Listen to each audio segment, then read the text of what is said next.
আসসালামু আলাইকুম। তো আপনাদের সামনে আজকে আমি যোজন বিয়োজনটা পুরোটা সম্পূর্ণ করে দেখাবো। প্রথমে এখানে দেওয়া আছে cos a minus sin a, cos a plus sin a সমান √3 মাইনাস 1 √3 প্লাস 1। তো যোজন বিয়োজনের একটা সহজ নিয়ম হচ্ছে উপরে যেই মানগুলো থাকবে আমরা উপরেও লিখব নিচেও লিখব। তাহলে উপরে আছে cos a minus sin a, আমরা নিচেও লিখব cos a minus sin a সমান এইখানেও লিখে নিই √3 মাইনাস 1, নিচেও লিখব √3 মাইনাস 1। এখন যেহেতু আমরা যোজন বিয়োজন করতেছি তাহলে উপরে হচ্ছে প্লাস নিচে হচ্ছে মাইনাস, যোজন বিয়োজন। তাহলে এখন আমরা নিচেরটা লিখতে পারি cos a plus sin a। এখন আবার দেখো এখন নিচেরটা cos a, এই যে এখানে আবার চিহ্নের পরিবর্তন হয়ে যাবে, যেহেতু এখানে মাইনাস আছে এখানে প্লাস আছে, প্লাসে মাইনাসে মাইনাস sin a।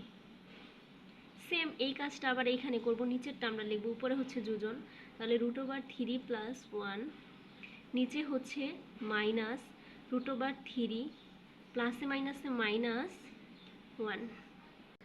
এখন আমরা এটাকে কি করতে পারি, ছোট করতে পারি কাটাকাটির মাধ্যমে। তাহলে এখানে কি আছে cos a plus cos a plus হচ্ছে cos a, তাহলে তো দুইটা cos a হয়ে যায়, এটা কাটাকাটি হবে না। তাহলে হচ্ছে এখানে minus sin a plus sin a, তাহলে মাইনাসে আর প্লাসে কাটা, উপরে থাকে কি 2 cos a, যোগের সময় পাওয়ারগুলো যোগ হয়ে যায়। তাহলে নিচে আছে কি যে plus cos a minus cos a কাটা থাকে কি মাইনাসে মাইনাসে প্লাস, তাহলে মাইনাস 2 sin a। এইখানেও সেম, উপরে কাটা যাবে -1 প্লাস 1 থাকে হচ্ছে 2 √3, যেহেতু যোগ তাহলে যোগ হয়ে যাবে। নিচে আবার কি থাকে প্লাসের মাইনাসের থাকে হচ্ছে কি -2।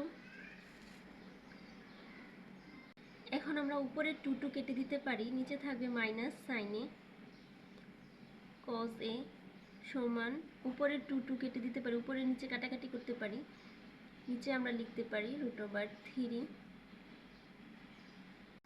তাহলে sin বাই cos এ cos সমান কি হয় cot, আমরা জানি sin বাই cos সমান হয় cot, cot a সমান হয়ে যাবে কি √3। তাহলে এখানে দেখো কি লিখলাম cot a √3, তাহলে cot কত ডিগ্রির মান √3, আমরা জানি cot কত 30 ডিগ্রির মান √3, যা এখানে লিখলাম। এখন দেখো উভয় পাশে থেকে cot cot কাটা থাকে কি a সমান 30 ডিগ্রি, তাহলে এর মান কত বের হইল আমাদের, অতএব a সমান 30 ডিগ্রি। এটাই তোমাদের সমাধান, যোজন বিয়োজনের এটাই হচ্ছে সমাধান। ধন্যবাদ সবাইকে।